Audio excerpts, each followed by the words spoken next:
Hey, I'm Chris Ryan. I'm Sean Fennessey. And we're here at the Kim's Video Collection at the Alamo Drafthouse.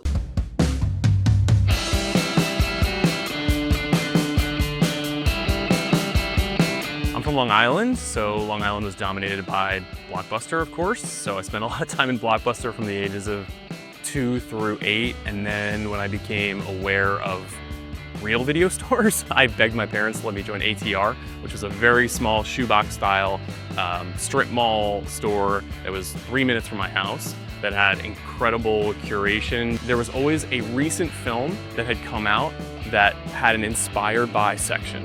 So the one that always resonates for me was it came from Pulp Fiction. So everything that Tarantino had thrown into the blender in Pulp Fiction, giallo and spaghetti westerns and 60s biker movies and all this stuff from that movie was all curated full of titles I'd basically never heard of at that time. And that's probably like a switch flip moment for me in my movie loving. I had a video store that was literally on the corner from my house in Philadelphia. So that's where I started, and that's where I watched a lot of like 80s kind of blockbuster and genre stuff just as I was a little kid. But then there was a video store called TLA, and they had an attendant video guide. And I would basically just go through it and just start like checking off stuff I had seen as I was like working my way through the catalog. And you would come in and you'd just be like, do you have that? And they would just show you where it is. And that's how I kind of like gave myself a film education at the time. I just remember being drawn to pretending I was looking at drama and then sauntering over to horror and looking at whatever box seemed the most fucked up and trying to convince my mom to let me get it. Yeah, I'm trying to think of the movies that I still either haven't seen or desperately wanted to see but couldn't see back then. Like Lamberto Bava's Demons was not available in any store I went to, you know? Faster! You look like you scared of breaking. Watch! Like this! Give me the knife! Give me the knife! This was a big box for me growing up, C.H.U.D. Like, just touched it like 45 times before I actually rented it. Just wasn't sure whether it was like gonna be basically like campy B movie or too scary or whatever, but you know. How did it turn out? It was awesome. Shouldn't you boys be on duty somewhere?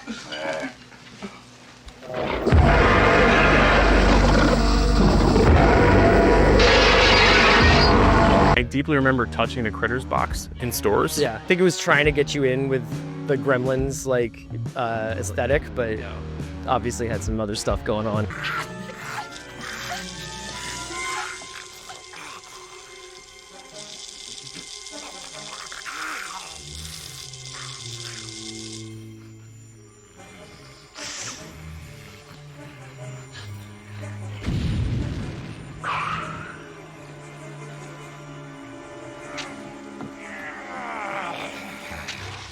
Is Fear City horror? This is a good question. Abel Ferrara's stripper classic.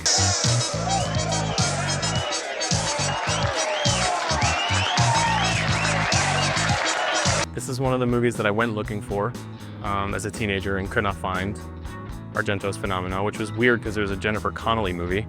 I was like, how can they not have a Jennifer Connelly movie? And then when you see Phenomena, you know why that's the case. You don't have to worry about the mirrors anymore.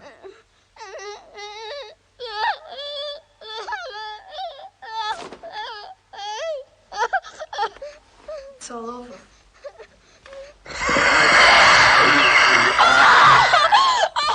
I've never seen Soul Tangler. I love the bright yellow jumping out, and then you turn to the back and you're like, all he wants is your soul. Seems like a fair trade.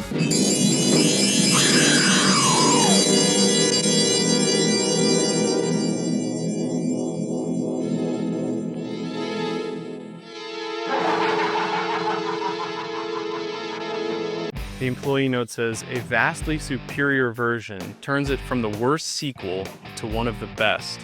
Aaron says, give this a shot if you dig this series. Watch, 3 exclamation points.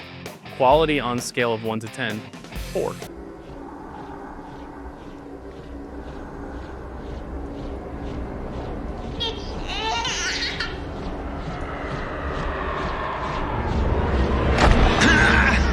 I have not seen the ultimate cut of Halloween 2, and I appreciate the candor of the description here. Many scenes are about the relationships of the nurses. You were late again tonight. Just 15 minutes? That could be the difference between life and death for one of those kids. This is a good example of something that was always confusing to me. Okay, Texas Chainsaw Massacre, all-time classic.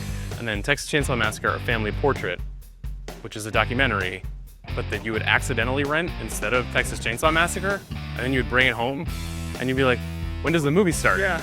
And then because it was on video cassette, you would fast forward and fast forward and fast forward, and then there was no movie other than the documentary. That's not ideal. These are very similar boxes. He looked at me and he said, took his little cigar out, said, can you be weird?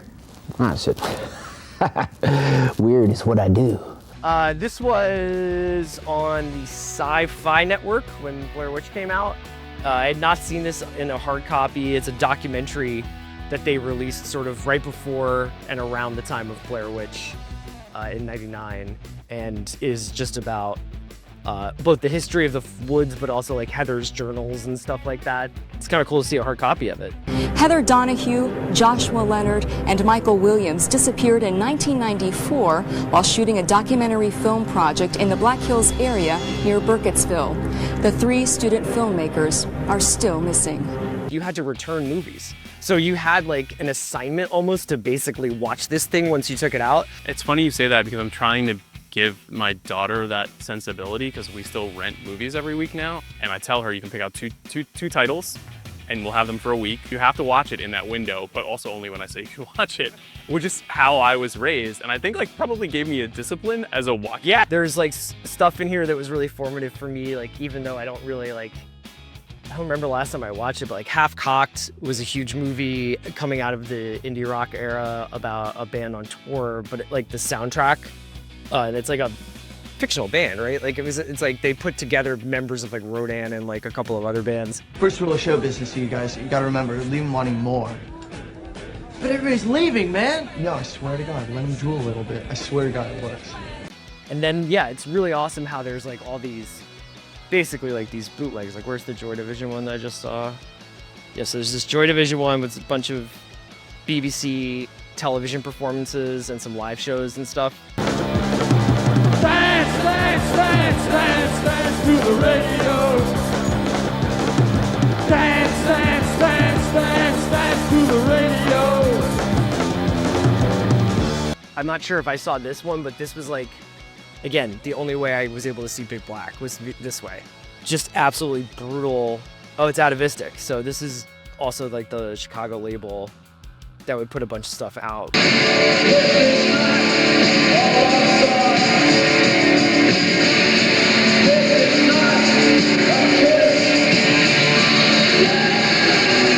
Have you seen Ronaldo and Clara? Bob Dylan's long lost sort of concert, sort of scripted feature.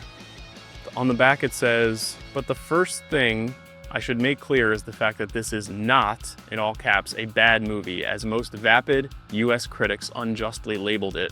Simply a dazed and confused one.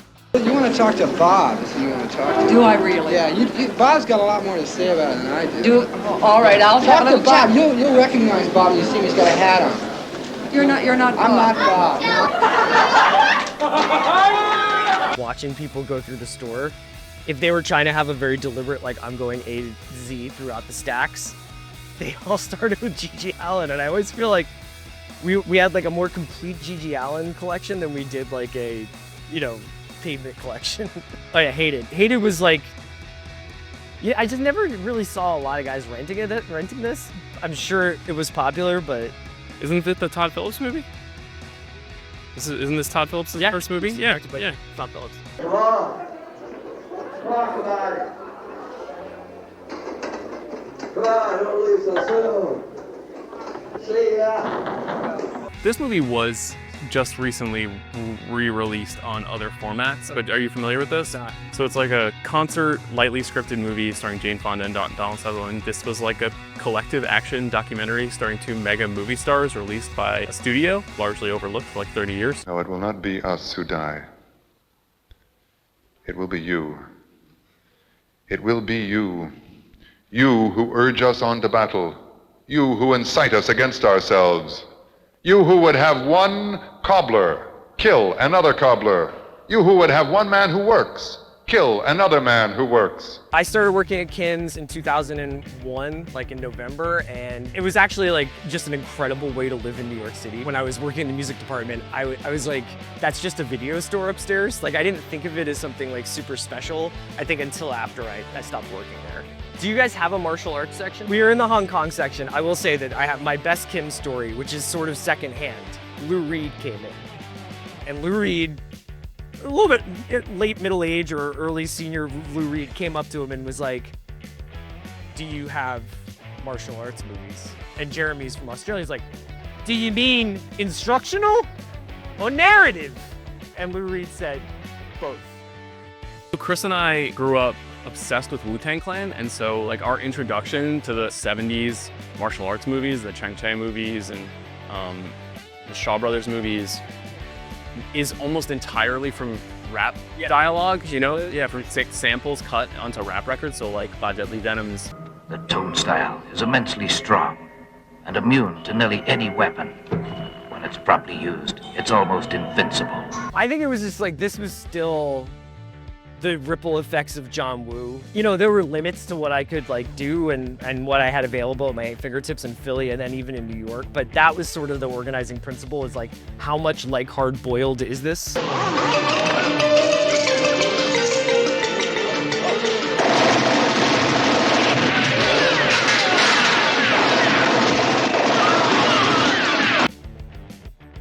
Holy crap. I've never seen this. I like that it's the one that John Woo really wanted to show. Not just wanted to show, but he really wanted his director's cut to get out there.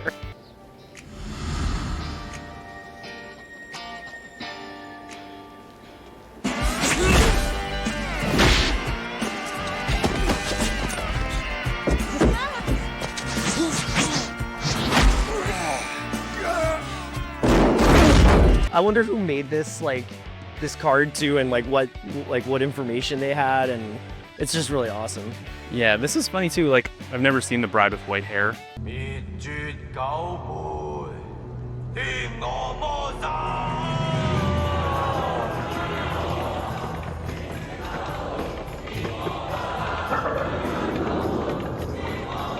When I was getting really into horror, I was taught what trauma was. There's Nukem High 2, right there.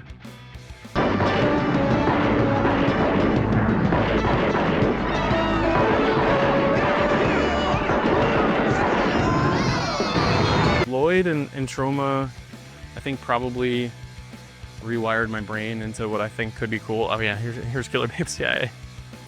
Hello? Well? Yes. Tell me. It was a success. Good. They will be there tomorrow at the plant. Excellent, mein Schatzi. Ich liebe dich. Scarcity wasn't a problem at Blockbuster. I mean, you would go there, it'd be walls and walls and walls of Jurassic Park, but you wouldn't find Maniac Cop.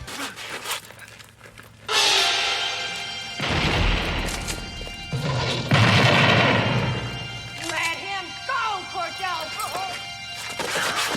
The idea of choice and how brutal that was as a kid to have to pick 1, 2, maybe at best 3 titles and hug them tight for a week. Yeah. This is a reminder of that and kind of encourages that feeling, which I think matters. Definitely the only video store in America that has not 1, not 2, but 3 copies of Night of the Juggler. This is elite work here.